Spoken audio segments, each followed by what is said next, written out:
अस्सलाम वालेकुम ख़वातीन और हज़रात। हंसते मुस्कुराते फैमिली प्रोग्राम डार और डार्लिंग का मेज़बान खालिद अब्बास डार हाजिर खिदमत है और मेरे साथ हमेशा की तरह मौजूद है मेरा आपका शरारती डार्लिंग।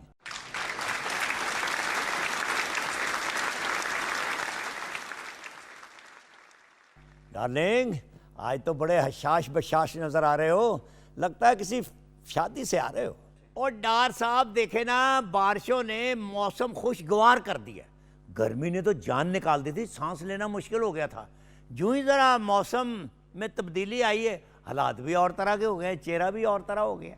डार्लिंग वो तो बात ठीक है, मगर बरसात का मौसम इसी सूरत में एंजॉय किया जा सकता है कि कुछ चीज़ों से हम एहतियात करें। बरसात में क्या एहतियात होनी चाहिए? यानी बारिश हो रही हो तो हम नहाए ना, सो जाएं हम जाके। वाह भाई वाह। नहीं यार, हर चीज़ खुद से फ़र्ज ना कर लिया करो। बारिश में नहाने के बाद पंखे में नहीं बैठना चाहिए। पंखे में कौन बैठता है? सारे नीचे बैठते हैं या सामने बैठते हैं। मेरा भी यही मतलब है यार। और दूसरी एहतियात ये है कि बारिश के दिनों में जो गीले हाथ हो जाएं तो बिजली के बटन को नहीं छूना चाहिए, क्योंकि बाज़ दफ़ा उन बटन्स में करंट होती है। अच्छा, ज़रा ये बता दें कि ये जो पानी जमा हो जाता है बारिश का, यानी छप्पड़ में नहा सकते हैं? बिल्कुल नहीं। ये पानी जरासीमों का गढ़ होता है, बीमारी बहुत जल्द लग जाती है, और अगर खारिश लग गई ना तो फिर मुझे ना कहना। वो छोड़ें जी, बचपन में तो हम पानी में ही नहाते थे जो गली में जमा हो जाता था, कुछ भी नहीं होता था। ऐसा ही डरा रहे हैं आप। बेटा, जब बचपन था और बचपन में कुव्वत मदाफ़त बहुत ज़्यादा होती है, तो अब तो देखो ना, इस उम्र में तो अपना ज़रा हाल देखो। क्या मतलब, क्या हुआ मेरी उम्र को? आप तो वैसे ही नौजवानों से नफरत करते हैं। तेरे जैसे अगर नौजवान आना शुरू हुए ना तो समझो क़यामत की निशानियां हैं। वैसे एक बात मैं तुम्हें और बता दूं कि बारिश के दिनों में खंभों से भी ज़रा परहेज़ करना चाहिए, और गीली दीवारें जो होती हैं उनको भी हाथ नहीं लगाना चाहिए। ओ बाबे, वो तो मैं आपको बता नहीं सकता कितनी मैं एहतियात करता हूँ। बरसात में एक दफ़े मैंने खंभे को हाथ ही लगाया था, उसने मुझे सुलह मार ली। और सुलह क्या मारी कि ऐसी जफ्फी पड़ गई। वो तो अल्लाह का फजल है, बत्ती चली गई। बत्ती ना जाती तो मैं इधर कभी भी नहीं होता, मैं कहीं पार्सल हो गया होता। मैं नहीं लगाता खंभों को हाथ। इसीलिए तो कहता हूँ खंभों से दूर रहना चाहिए, क्योंकि बरसात में बीमारियाँ बहुत जल्द फैलती हैं। अगर कभी फल खाना चाहो तो फल ले के उसको अच्छी तरह से धो के तो उसको खा लो। कटा हुआ फल जो है उसे ज़्यादा देर महफूज नहीं रखना चाहिए। ठीक है, वो तो मेरा मतलब है, बड़ी अच्छी बात है। मगर ये जो सड़कों पे पानी इकट्ठा हो जाता है बरसात में, इसका कोई हल बताएं आप। भाई, इसकी सबसे बड़ी वजह तो हम खुद हैं। हम खुद हैं, वो कैसे? डार्लिंग, हम प्लास्टिक बैग, जूस के डब्बे, प्लास्टिक की बोतलें जब सड़क पे फेंक देते हैं तो सीवरेज का जो ड्रेन होता है वो बंद हो जाता है, पानी खड़ा हो जाता है। और इस हवाले से हमें एक और काम करना चाहिए कि सड़कों को बिल्कुल साफ रखना चाहिए। और अगर कहीं ऊंची नीची सड़क होने की वजह से पानी जमा हो जाए तो वासा की हेल्पलाइन पर टेलीफोन करना बहुत ज़रूरी होता है, ताकि उनका अमला आए और पानी को वहाँ से फारिग करे। लो जी, ये बात आपने बहुत अच्छी बताई है। मगर मच्छरों का क्या होगा? इस मौसम में तो मच्छर भी बड़े हो जाते हैं। ऐसे मौसम में मच्छरदानी इस्तेमाल करनी चाहिए, और वो लोशन लगाना चाहिए जिससे मच्छर भाग जाता है, या फिर वो मैट जो होता है जिसके धुएँ से मच्छर दूर रहता है, वो इस्तेमाल करना चाहिए। इस मौसम में मक्खियों और मच्छरों से ख़ास एहतियात की ज़रूरत होती है। हमें फुल स्लीव्स के कपड़े पहनने चाहिए। फिक्र ना करें, मैं तो पूरे बाजुओं वाली कमीज़ें पहनता हूँ, कुर्ते भी पहनता हूँ। और अगर मुझे बरसात में कोई चोट लग जाए, कोई छोटा मोटा जख्म हो जाना, मैं बड़ी सारी पट्टी उसके ऊपर बांध लेता हूँ, लपेट लेता हूँ कस के। डालेंगे, ये बिल्कुल गलत है। गलत कैसे? जख्म हो तो उसको ढांपना चाहिए, नहीं तो मक्खियाँ बैठती हैं। इस मौसम में छोटे मोटे जो जख्म होते हैं उनको ढकना नहीं चाहिए। डॉक्टर से दवाई लेके उनको खुला छोड़ दें।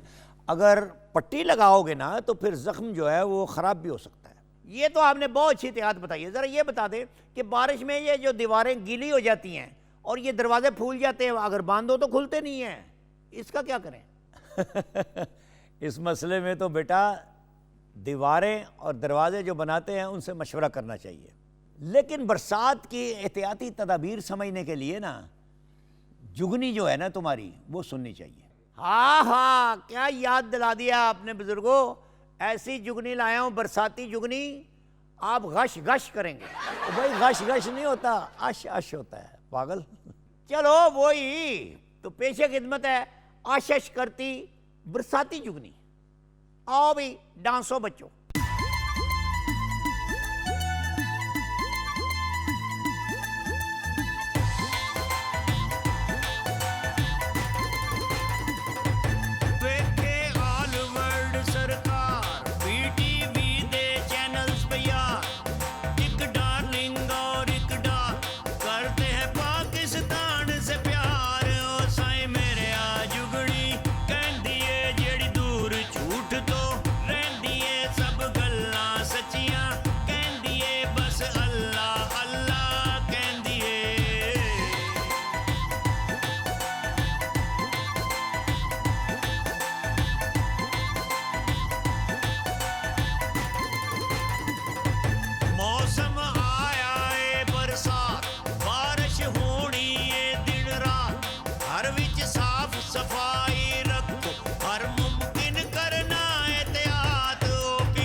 गिल्ले कपड़े नहीं जे पाना, घर दी घंटी नहीं बजाना, बिजली वाली हर एक शै तो अपने आप नू खास बचाना।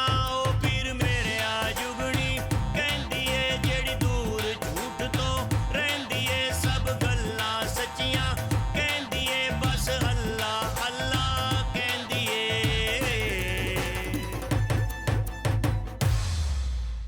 लीजिए ख़वातीनो हज़रात, वक्फा किए देते हैं, मिलते हैं वक्फे के बाद।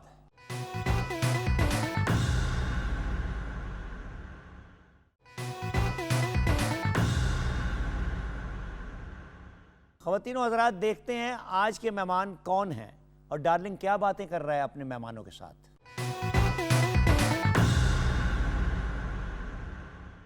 नाज़रीन, आज मेरे यहाँ जो मेहमान हैं बहुत अच्छा गाती हैं, टेलीविज़न पे गाती हैं, फिल्म में गाती हैं, थिएटर में गाती हैं और काफ़ी मसरूफ़ होती हैं। तो आइए बात करते हैं मारिया मीर से। मारिया जी, आपकी बड़ी मेहरबानी, आप हमारे शो में तशरीफ़ लाए। आपका शुक्रिया डार्लिंग, आपने मुझे इतने अच्छे प्रोग्राम में आने का मौका दिया। नहीं, उसकी वजह ये कि मेरा मतलब है, ये जब ये प्रोग्राम होता है एक मेहमान ज़रूर होता है। जब आपका मैंने गाना सुना, मेरे प्रोड्यूसर ने आपको सुना हुआ है, तो उन्होंने आपका नाम लिया, तो मैंने कहा चलो इसी बहाने हम भी सुन लेंगे। और नाजरीन भी अक्सर मेरा प्रोग्राम जब देखते हैं तो वो इस अच्छे मेहमान को सुन लेते हैं। तो ये बताइए कि आपने ये गाना क्यों शुरू कर दिया भाई? बचपन ही से मुझे शौक़ था गाने का और मुझे ख़ुद अंदाज़ा नहीं था कि मैं एक सिंगर बन जाऊंगी। हाँ, नहीं वैसे कश्मीरियों में आम तौर पे ज़्यादा गाए जाते हैं गाने भी, और बच्चे भी गा लेते हैं, और ये कौम ही ऐसी है। ये शादियों में तो ख़ासकर जी जी, जो बड़ी बूढ़ी माइयाँ होती हैं, जो बड़े बूढ़े बाबे होते हैं, वो अपना अपना कोई ना कोई वाक़या सुनाने के साथ साथ थोड़ा थोड़ा गा भी लेते हैं। ऐसा ही है, बिल्कुल ऐसा ही है। तो आपने इसीलिए किसी शादी से आपने सोचा कि मैं भी गाऊं? बिल्कुल, आपने गैस बहुत ज़बरदस्त, मैं हैरान हूँ कि आपने गैस सही किया है। मेरे मामू की शादी थी और वहाँ पे उन्होंने बैंड बुलवाया था और आर्टिस्ट कुछ बुलवाए थे, और मेरी एज आई थिंक 6 साल थी, और मैं ऐसे ही स्टेज पे गई और मैंने मैडम नूरजहाँ की गज़ल गाना शुरू कर दी। वाह! और वो सब हैरान कि ये बच्ची कौन है, कहाँ से इतना कॉन्फिडेंस कहाँ से आ गया। तो वहाँ से मुझे गाने का शौक़ पैदा हुआ। वाह! तो जब आपको समझ आ गई गज़ल की या गाने का, थोड़ा सा पता चल गया कि ये क्या चीज़ है गाना, जी जी, तो जब भी कभी गज़ल गाई आपने? बिल्कुल, स्टार्ट ही मेरा जो है गज़ल्स और क्लासिकल म्यूज़िक से हुआ है। अच्छा, जी जी, तो ज़ाहिर है जब तक आप सीखते नहीं हैं तो आपको तो कैसे आपने आ सीखा सकता है? ये? जी जी, कहाँ से सीखा? मैंने जो सच बात है वो वक्त से सीखा है। अच्छा। मेरे पे एक अल्लाह का ऐसा करम है कि मैं कोई भी चीज़ सुनती हूँ वो डिट्टो उसको मैं अपने अंदर उतार लेती हूँ। अच्छा, यानी नकाल भी हैं आप? नहीं, नकाल हाँ। नहीं, जैसे समझ लें। नहीं, ये मेरा मतलब है जब आपने सीख के गाया है जी। या सुन के गाया है तो जी, इसमें जी। फ़र्क होगा ज़रूर। जी जी, सीख के बिल्कुल। मेरे फर्स्ट जो उस्ताद थे वो घर पे ही मुझे सिखाने आते थे और प्रैक्टिस करवाते थे क्लासिकल म्यूज़िक की, लेकिन जो गज़ल्स वगैरह वो सारी चीज़ें मैंने बाद में लर्न किया। काफ़ी जो लेजेंड पाकिस्तान के आर्टिस्ट हैं, उठना बैठना होता था उनके साथ, महफ़िलें होती थी, तो फिर जो पिक नहीं ना कर सकता वो गा भी नहीं सकता, तो पिकअप लेवल बहुत अच्छा है। तो आपने ये कभी नहीं सोचा कि ये इतने अच्छे अच्छे खेल होते हैं, ऐसा ऐसा अच्छा ड्रामा होता जी, है जी। टेलीविज़न पे भी, तो अदाकारी में क्यों नहीं आई आप? अदाकारी में अब मेरा शौक़ बढ़ रहा है। अब बढ़ रहे हैं? जी तो यानी बाद में आपको पता चला? जी, क्योंकि अक्सर जो अदाकार हैं उनको गाने का शौक़ होता है। बिल्कुल, और तो वो अदाकार बन जाते। आपके यहाँ घर से तो फिर इसका मतलब है कि आपको किसी किस्म की ऐसी कोई ममानियत नहीं हुई? फैमिली में तो बिल्कुल इजाज़त ही नहीं देते थे कि आप ये करो। हाँ, जी, सपोर्टिव नहीं थी फैमिली, लेकिन ये है कि ज़िद के आगे फिर आपको पता है माँ बाप हार जाते हैं बच्चों की। तो यानी आप ज़िद्दी गाने वाली हो?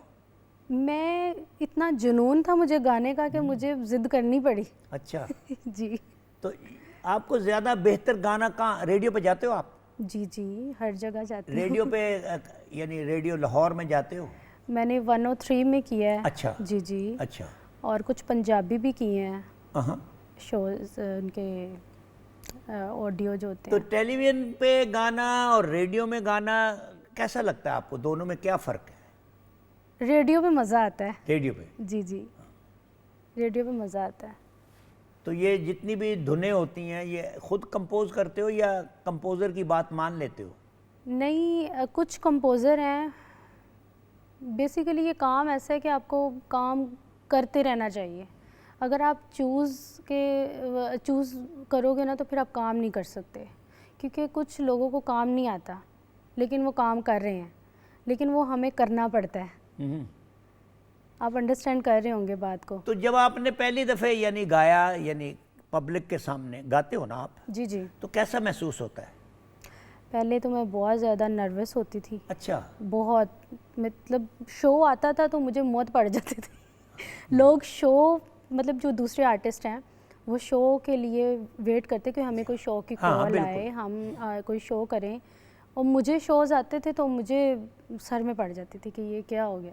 रिकॉर्डिंग्स पे मैं खुश रहती थी और इस तरह टीवी पे आना और ये चीज़ों में मैं सही रहती थी। और जब शो आता था तो फिर ये कि वक्त के साथ साथ कॉन्फिडेंस लेवल जो है वो बढ़ता गया। वो सारी कॉन्फिडेंस लेवल की बात थी। हाँ बिल्कुल। जैसे जैसे वो कॉन्फिडेंस लेवल बढ़ा तो सही हो गई। और वैसे भी पब्लिक के सामने गाना या पब्लिक के सामने किसी किस्म की अदाकारी करना, जी जी, वो है तो बहुत मुश्किल तो है, मगर उसका आर्टिस्ट पे डिपेंड करता है। जैसे बिल्कुल। मेरा मतलब है जैसी आदत पड़ जाए बिल्कुल। अब आपको। तो ऐसे फील होता है कि जैसे घर का ही काम है। हाँ अब तो फील ही नहीं होता कि पब्लिक है सामने। हाँ। अभी जो पब्लिक है वो अपनी फैमिली लगती है और ऐसे लगता है कि अपनी है, बस कोई हाँ, टेंशन बिल्कुल, वाली बात नहीं है। तो पब्लिक की फरमाइश भी आप करते हो पूरी? जी, कभी वो कहे बिल्कुल। फलां का गाना सुना दो? बहुत मेरे जो लाइव शोज़ होते हैं उनमें ज़्यादा ये होता है हाँ कि डिफरेंट फरमाइशें होते हैं। कोई कहता है जी पश्तो गाना आता है आपको, वो कोई कहता है जी आपको फ़लाँ गज़ल आती है। अब एक कॉन्सर्ट में आपको गज़ल की फरमाइश पड़ जाती है हाँ। तो वो भी मैं गा देती हूँ। अच्छा, पश्तो भी गाते हो आप? काफ़ी लैंग्वेजेस में, मैं इंग्लिश भी गाती हूँ।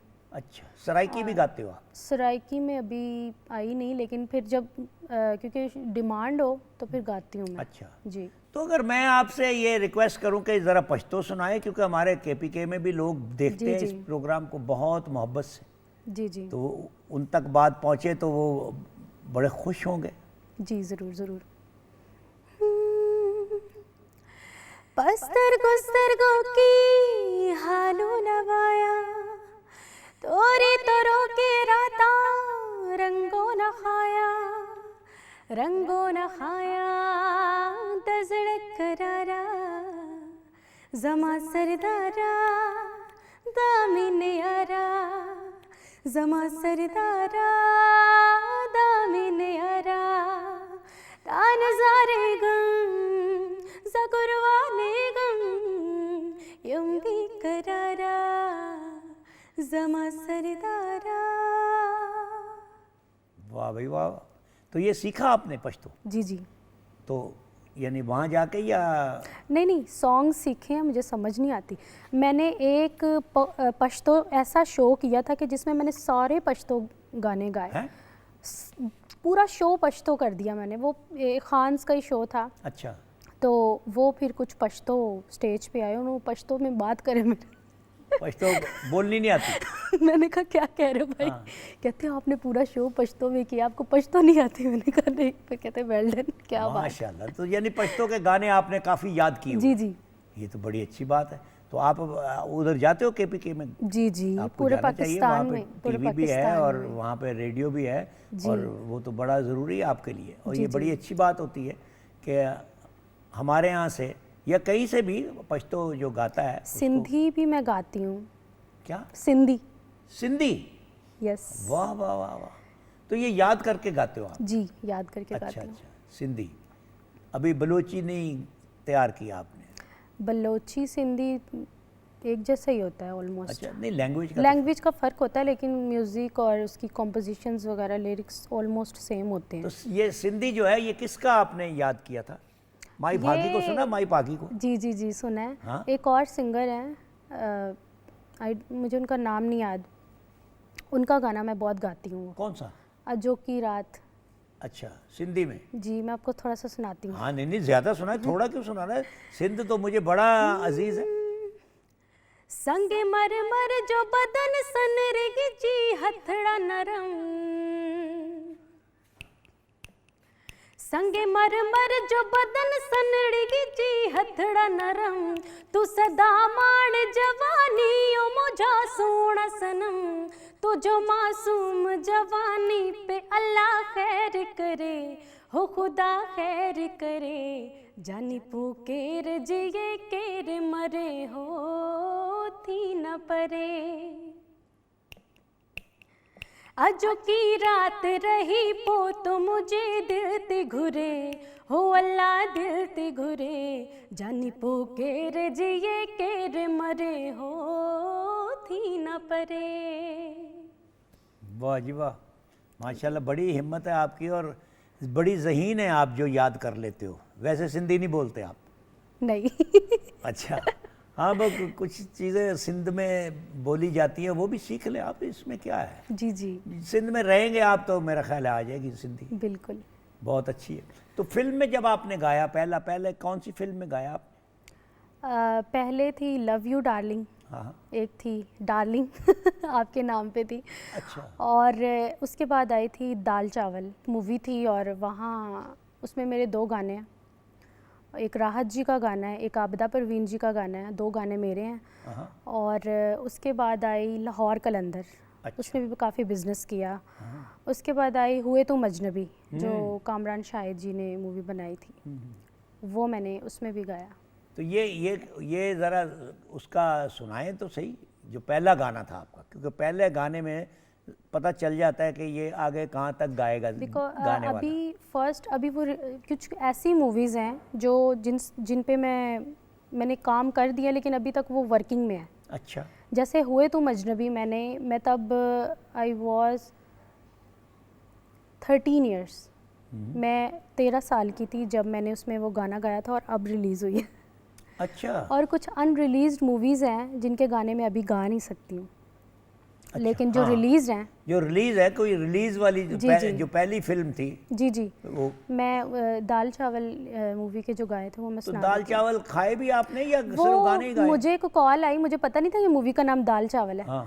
मुझे कॉल आई, मारिया तुमने वो दाल चावल में गाना गाया। मैंने कहा हैं, दाल चावल में कौन गाना गाता है? मैंने कहा पता नहीं, शायद कोई प्रॉब्लम है या होश में नहीं है, इस तरह मैंने फ़ोन काट दिया। वो बाद में मुझे पता चला मूवी का नाम दाल चावल था। अच्छा।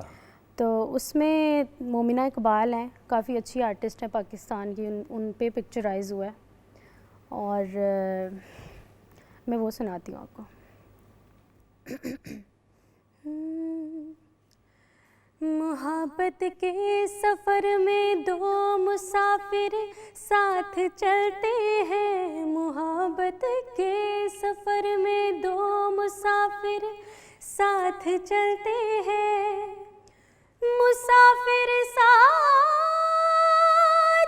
चलते हैं, मुसाफिर साथ चलते हैं।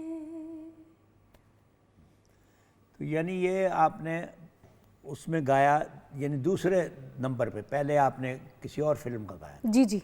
तो इसमें तो फिर आप ज़्यादा कॉन्फिडेंट हो गई होंगी? जी बहुत। अच्छा, तो ये जो अपना कामरान की फिल्म में भी गाया आपने? जी जी। सादिया हुसैन है, काफ़ी अच्छी आर्टिस्ट हैं, जिन्होंने फर्स्ट ड्रामा किया था खुदा और मोहब्बत, उन्होंने इस पे परफॉर्म किया है। अच्छा। बहुत अच्छा परफॉर्म किया है, जैसा गाना था वैसा ही उन्होंने उस पे। वैसा कैसा गाना था? बहुत अच्छा, एक सॉफ्ट सी मेलोडी। हाँ। और एक जैसे एक 18 इयर्स की लड़की होती है, हाँ। और उसके ऊपर वो लिखा गया था कि वो किस तरह के जज्बात रखती है, कैसे ख्यालात रखती है, कैसा सोचती है, तो उस पे वो सॉन्ग। तो याद है आपको? जी जी। तो सुनाए ज़रा, मतलब लोगों को पता चलना चाहिए। कैसी ये चाह इस मन में है,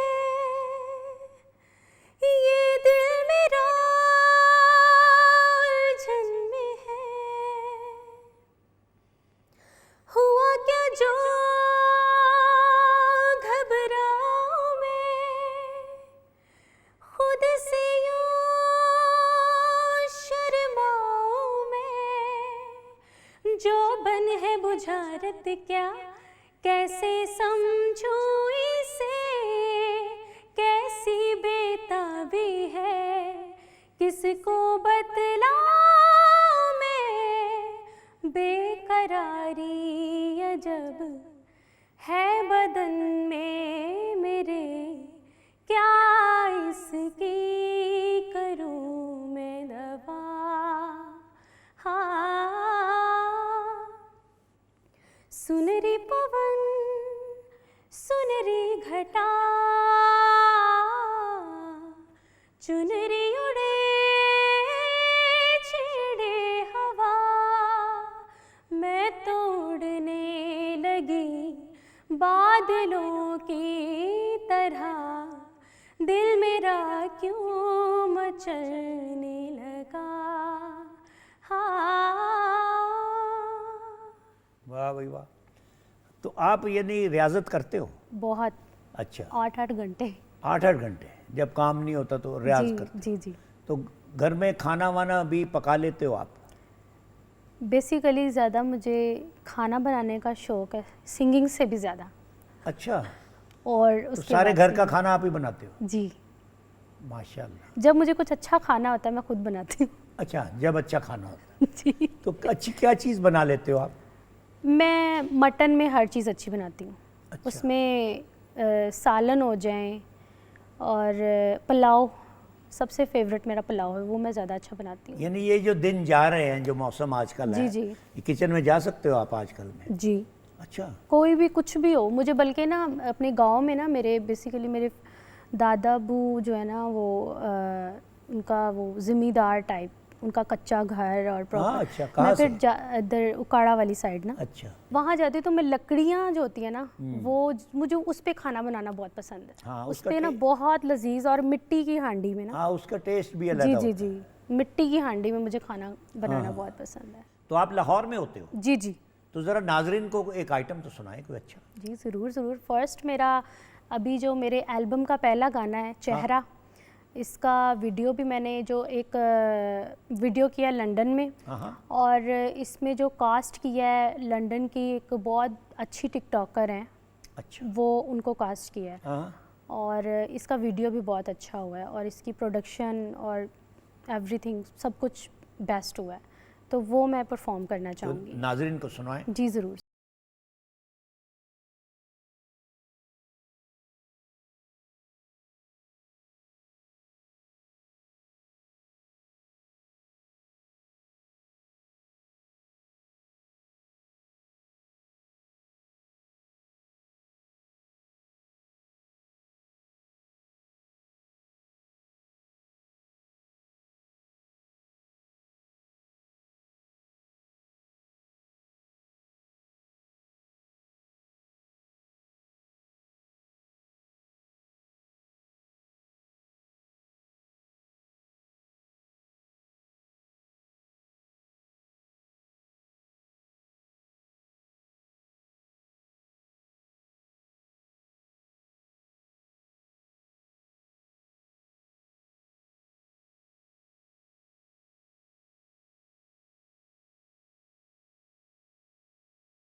मारिया मीर हमारे पास हैं, इनसे अभी बातें होती रहेंगी। मिलते हैं इस मुख्तसर से वक्फे के बाद।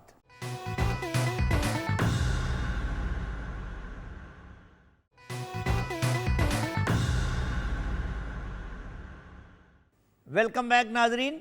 आइए बात करते हैं मारिया मीर से। जी जी। मारिया जी, ज़रा ये बताएं कि आप ज़्यादा कहाँ पे गाते हो? स्टेज पे गाते हो, टेलीविज़न पे गाते हो, या ये अपनी वीडियोस रिलीज़ करते हो? क्या करते हो? ज़्यादा कहाँ पे मेरा टाइम लगता है? ज़्यादा जो वक्त गुजरता है वो मेरे अपने स्टूडियो में गुजरता है। अच्छा, स्टूडियो भी है आपके यहाँ? जी जी। अच्छा। और क्योंकि मैं आउट ऑफ कंट्री कुछ डिफरेंट कंट्रीज़ जो मेरे साथ कोलैबोरेशन करना चाहते हैं लोग, हाँ। जो अच्छे आर्टिस्ट हैं उनके साथ, और उसके बाद मैं कवर सॉन्ग्स ज़्यादातर रिकॉर्ड करती हूँ। कुछ अपने एल्बम पे मैंने 28 गाने अपने रेडी किए हैं। अच्छा जी। ज़रा ये बताइए कि आप कभी किसी मेल सिंगर के साथ भी गाते हो? डुएट भी गाया है कोई आपने? जी, अभी कसम मेरा गाना रिलीज़ हुआ है यूके के एक प्लेटफॉर्म से।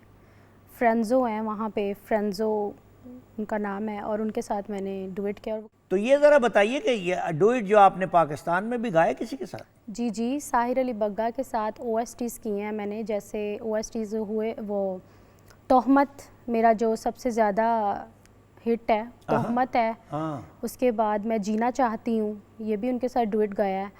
और मेरी सोलो भी हैं, ये दुख कम ना होंगे, अच्छा। मैं माफ़ नहीं करूँगी ऐसे डिफरेंट नेम्स हैं OSTs के, वो मैंने किए हैं। तो इसका मतलब ये हुआ कि हमारे यहाँ जो ड्रामा होता है टेलीविजन पे, जी, जी। उसमें जो पीछे से आवाज़ आती है जी, गाने जी, जी, की, गाने की, वो भी और आप OST उसको कहते हैं? बिल्कुल बिल्कुल, OST ड्रामा सॉन्ग होता है। और जब आप कोई भी सैड मोमेंट होता है तो तब भी पीछे आवाज़ एक दुखी सी होती है, कोई हैप्पी आवाज़ होती है, तो वो सारा जो ऑडियो का होता है वो फिर सिंगर्स करते हैं, तो वो भी मैंने किए हैं। अच्छा। जी जी। तो मारिया जी, ज़रा ये बताइए कि ये जो OST करते हो आप, जी जी। कोई जेन में है तो नाजरीन को भी OST का पता चलना चाहिए कि किस ड्रामे में आपकी आवाज़ थी। बेवजह तू साथ है, अभी याद है, तेरी याद से आज भी ये दिल आबाद है। कत्ल दिल का मेरे यार से हो गया,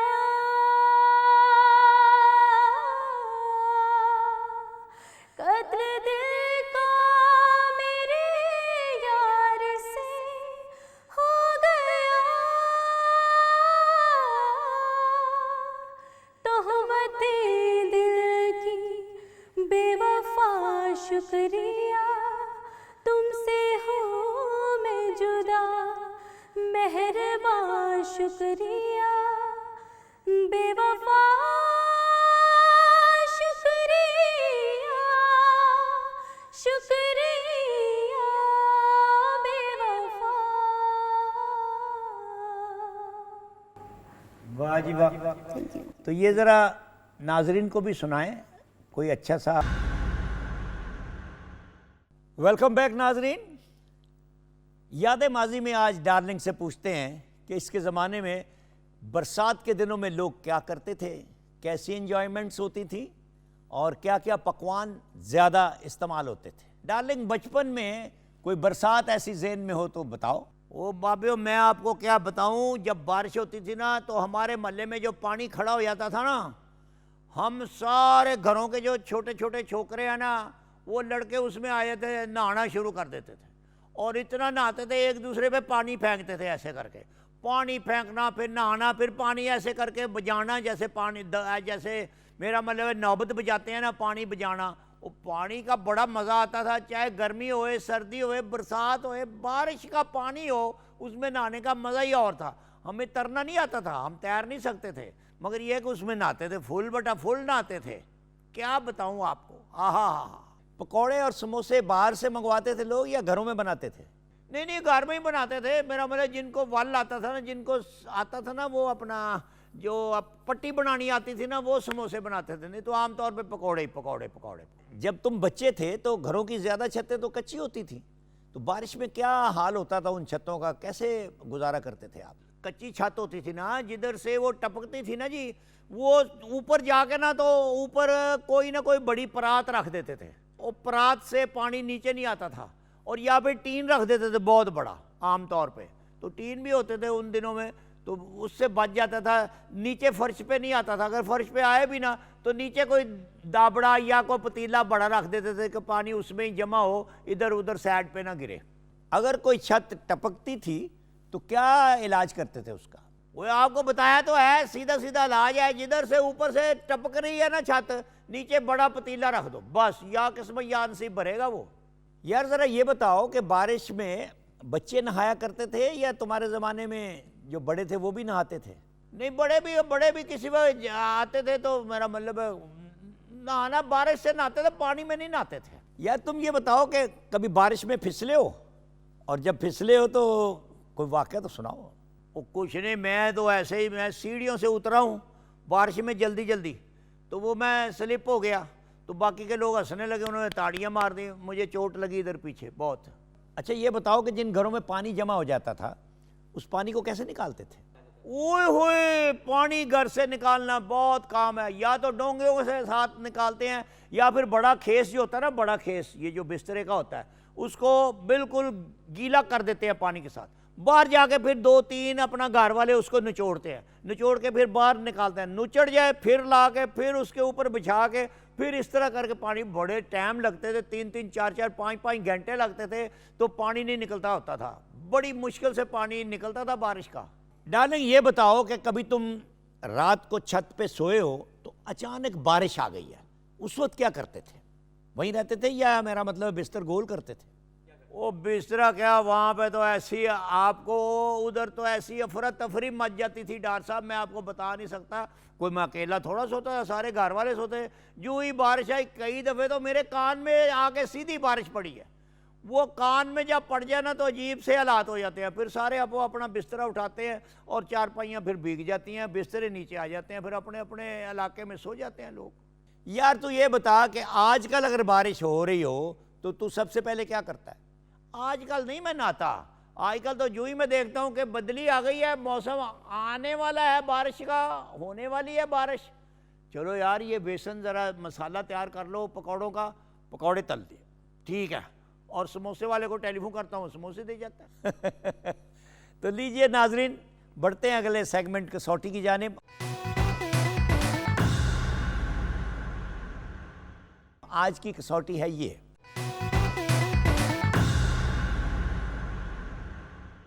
चल बे डार्लिंग तुक्का लगा। और जनाब मैं कसौटी बड़ी संजीदगी और मेहनत से बूझता हूँ, ये तुक्के वाली बात आप वापस लें। चलो मैं इल्ज़ाम वापस लेता हूँ। नाजरीन देख रहे हैं बेटा, तूने ऐसे ऐसे तुक्के लगाने हैं, फिर कहाँ जाएगा? और नहीं जनाब, ना कभी आज तक ऐसे हुआ है और ना अब होगा। ये ज़रा बताएं आप कि खाने वाली चीज़ आपने पूछी है या कोई बिल्डिंग पूछी है या कोई शख्सियत? बेटा ये खाने की चीज़ है, शुरू में बता दूँ। अच्छा, नमकीन या मीठी? 100% नमकीन और मज़ेदार। अच्छा ये बताएं कि घर में बनती है या बाज़ार में मिलती है? घर में भी बनती है, बाज़ार में भी बिकती है। सादा खाते हैं इसको या रोटी के साथ? ये तो खाने वाले पे डिपेंड करता है कि रोटी के साथ खाए या रोटी के बगैर खाए, नान से भी खा सकता है। अच्छा ज़रा ये बताएं कि ये चीज़ जो आप पूछ रहे हैं कि ख़ास सीज़न में बनती है? सवाल अच्छा है तेरा बेटा।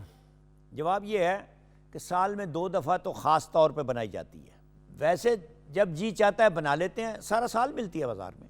और ये जो 2 दफ़ा बनती है साल में, ये कौन सा मौका होता है? डार्लिंग ये ज़्यादती है, कसौटी में रियायत नहीं होती। चलो एक इशारा दे देता हूँ कि ये चीज़ रमज़ान में ख़ास तौर पर बनाई जाती है और खाई जाती है। समझ गया, वेरी इजी, दूध सोडा। जवाब गलत, दूध सोडा नमकीन नहीं होता। बिरयानी नहीं, चिकन कढ़ाई नहीं, दही भल्ले नहीं, मेरा ख्याल है ये सब गलत है। मैंने कहा था ना तू तुक्के लगाएगा, लगा रहा है ना। ये जवाब है, तुक्के नहीं है। तुमने एक जवाब देना है, जवाबात नहीं देने। बता तेरी शिकस्त अनाउंस कर दूं? नहीं नहीं, मैंने अभी जवाब नहीं दिया। ज़रा ये बता दें कि ये किस शक्ल में होती है जो चीज़ आप पूछ रहे हैं? टेढ़ी मेढ़ी होती है, मुख्तलिफ शक्लें होती हैं इसकी। टेढ़ी मेढ़ी, तो क्या मटेरियल इसमें डालते हैं? साफ साफ मैं ना बता दूं? चले ना बताएं, ये तो बता दें कि गर्म होती है ये चीज या ठंडी होती है? गर्मा गर्म होती है, ठंडी हो जाए तो इसका मजा खराब हो जाता है। ओके, ये चीज रमजान में खाई जाती है और एक और मौसम में भी। तो ये सर्दी में खाई जाती है या गर्मी में? दोनों की। एक और इशारा दे देता हूं, चाय के साथ इसका मजा और बढ़ जाता है। आहा, चाय के साथ मजा दुबाला हो जाता है। ये कढ़ाई में तैयार होती है या तवे पे? बेटा करीब पहुंच गए हो, कढ़ाई में तैयार होती है। और जितनी खस्ता होती है उतनी मजेदार भी। हाँ बिल्कुल दुरुस्त। नाम बता। अच्छा डार साहब, जो चीज रमजान में खाई जाती है खस्ता और मजेदार, आपने समोसे का पूछा है। वाह भाई वाह, किसी और तरफ निकल गए हो। लो जवाब मैं तुम्हें बता देता हूं। जवाब ये है, ओ नहीं नहीं, आप मुझे सिर्फ बता दें कि ये चटनी के साथ खाते हैं। हाँ चटनी के साथ भी खाते हैं। ये आखिरी मौका है तेरे पास। ओए आपने पकौड़ों का पूछा है, जो रमजान में भी खाए जाते हैं और बरसात में भी। वाह भाई वाह डार्लिंग, जवाब दुरुस्त है, तुम बूझ गए। थैंक यू डॉक्टर साहब, बंदा ज़हीन हो ना, सौटी नहीं कहीं जा सकती। नो वे। क्यों नाजरीन, मैं ठीक कह रहा हूं ना? जी नाजरीन, यहां लेते हैं एक वक्फा, मिलते हैं वक्फे के बाद।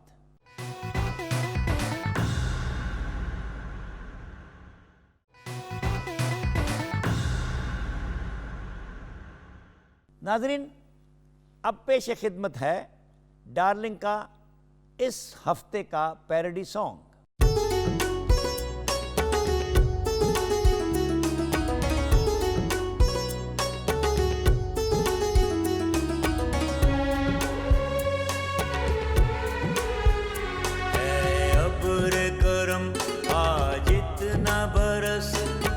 इतना बरस के ना हो मसला है। अब्र करम आज इतना बरस के ना हो मसला। लोगों को परेशानी भी ना हो, सड़कों पे जमा पानी भी ना हो। अल्लाह करे नुकसान ना हो। है अब्र करम आज इतना बरस के ना हो मसला है। अब्र करम है अब्र करम।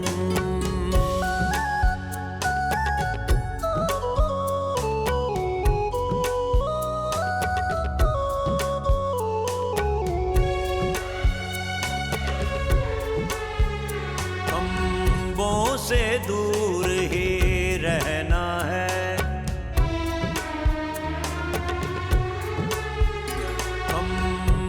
से दूर ही रहना है। घर में भी सफाई रखना है। बिजली के बटन को छूते हुए हाथों को खुश्क भी करना है।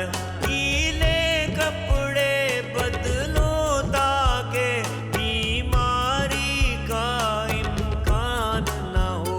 है अब्र करम आज इतना बरस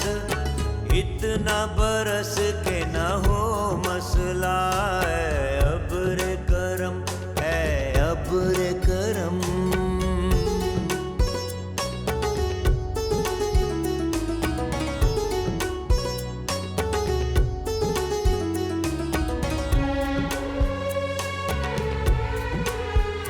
गर्मी से जो थे बेहाल यहाँ, गर्मी से जो थे बेहाल यहाँ, बारिश जो हुई कुछ होश आया। अल्लाह की ये रहमत बरसी, पौधों को भी फिर से जोश आया। लेकिन ये दुआ है ये मौसम किसके लिए खतराए जान ना हो। है अब्र करम आज इतना बरस के ना हो मसला। लोगों को परेशानी भी ना जमा पानी भी न हो, अल्लाह करे नुकसान न हो। है अब्र करम आज इतना बरस